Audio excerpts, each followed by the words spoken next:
It's really got to be drilled. When we talk about a low single leg,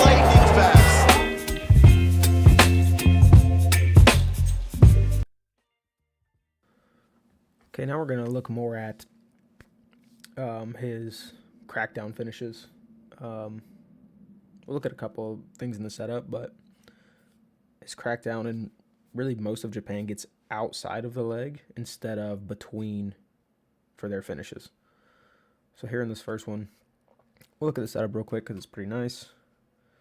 I mean, it's simple. He has hand control or wrist control, and same idea, just kind of lifts and pulls it back and over as he attacks. Now, because of the way he hits the leg, he typically, or not, well, I would say at least half the time, ends up in crackdown. Right, so here we see he kind of tries to go for a low single type finish, but ends up with his head off the leg. So outside hand post, this helps keep his head off the mat and gives him some balance over there, because the guy can shift your weight that way and kind of reverse sprawl or chest wrap. So this hand being on the mat is pretty important for a post. Now, this is a small detail, but also I think a important one. He's going to continue to keep, as he moves over there, this hip down. So he kind of slides this knee across. So the hip stays down. This keeps weight down and helps prevent any kind of crotch lock or crotch lift position. So now once he's outside, he will typically look for elbow wrap first. So just like reverse wrap or back wrap the guy's elbow. Little dropped frame there.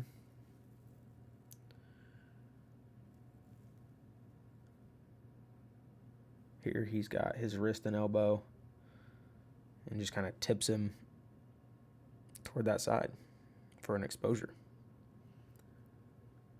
All right. And then once that happens, he can kind of, well, the guy's trying to pull his arm free. So when that happens, it gives him space to pull his arm and head up and out. And now he's got this leg shelved on the outside. We can see his knees off the mat. Really good position for him. This guy tries to kick over top, ends up chasing backside, and likely finishing. Here, he snaps for a setup. This high crotch goes crackdown, tries the elbow wrap, but this guy gives him a defense that allows him to mid-lift. So we can start to see some things get combined here. Really nice snap. Skips to that side, ends up outside anchor on that leg. Does a really good job of protecting his armpit here, keeping the guy's hand off. Actually, I really like that. So we see this guy's going to start to try and go chest wrap. His elbow stays tight, doesn't let him lock only around his body. Actually blocks this guy's arm with his elbow. That's pretty smart. And then he does eventually get locked. So he goes elbow wrap. All right, so kind of one of the defenses or counters to this elbow wrap position.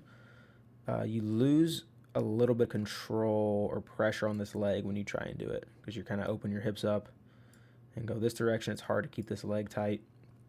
So the guy can try to basically reverse sprawl out of there. So when that happens, so we see him come off his butt. And now, instead of continuing to try to elbow wrap here, which would end up in probably a sprawled situation, it's also important to note that he is below the knee here, which makes it hard for the guy to sprawl anyway. But the guy did get his hips up. We see this outside knee. It's going to kind of shoot underneath. And he's going to end up in a mid-lift situation. So lifts, and then He's going to, I believe, move through the back door or between the guy's legs out the back. Yep, continues to move and turn towards the leg he has. And just finishes out the backside. So elbow wrap and mid lift, pretty decent combo.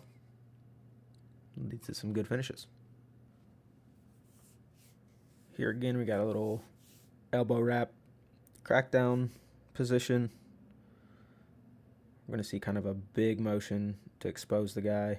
He kind of jumps, looks for exposure, and then when he recovers, kind of goes mid lift and then to his feet and ends up in the spot right here, which is a pretty good place to be. So the setup, it's actually an elbow pull this time. So the first time we've really seen him outside the arm. Attacks at the knee. And then ends up with this guy going over chest wrap. Immediately hooks his elbow.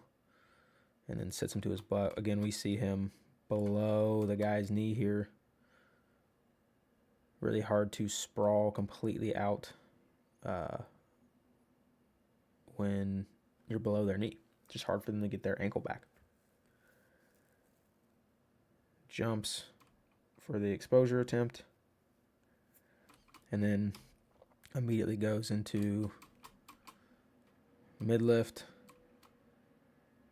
Stands all the way up. And ends up with the foot on his feet.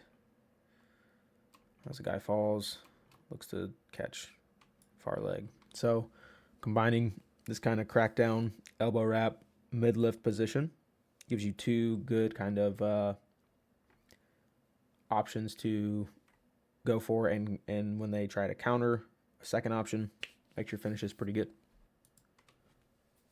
Here's a position to be aware of when you're in this crackdown. The guy goes crotch lift, pulls his center arm out, and kind of steps over. So really simple setup here, just hand lift, attacks the leg. Guy starts to kick away. When he turns back over top, like, you don't really want to be in this position. Crotch lock or crotch lift is pretty difficult to score from when you're on the offensive side. So once the guy's committed to going crotch lift, right, instead of like sitting corner and scooting around, he's full committed, right? So he's going to pull this center arm out,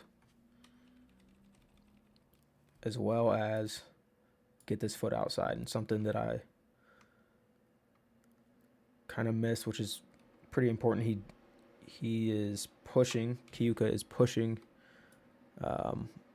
against his opponent's drive foot. So we'll see his leg come up and kind of start to push this foot. This kind of disrupts the drive just a little bit and allows his leg to slide over his opponent's leg. So back to this arm. He pulls his arm out. On this side, leg starts to hop over. Arm comes out. Now, not a great idea to continue your crotch lift here, because if you do, you just get stepped over. Just like that.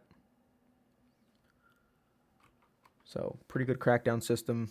It's got finishes and counters to the opponent's defensive options.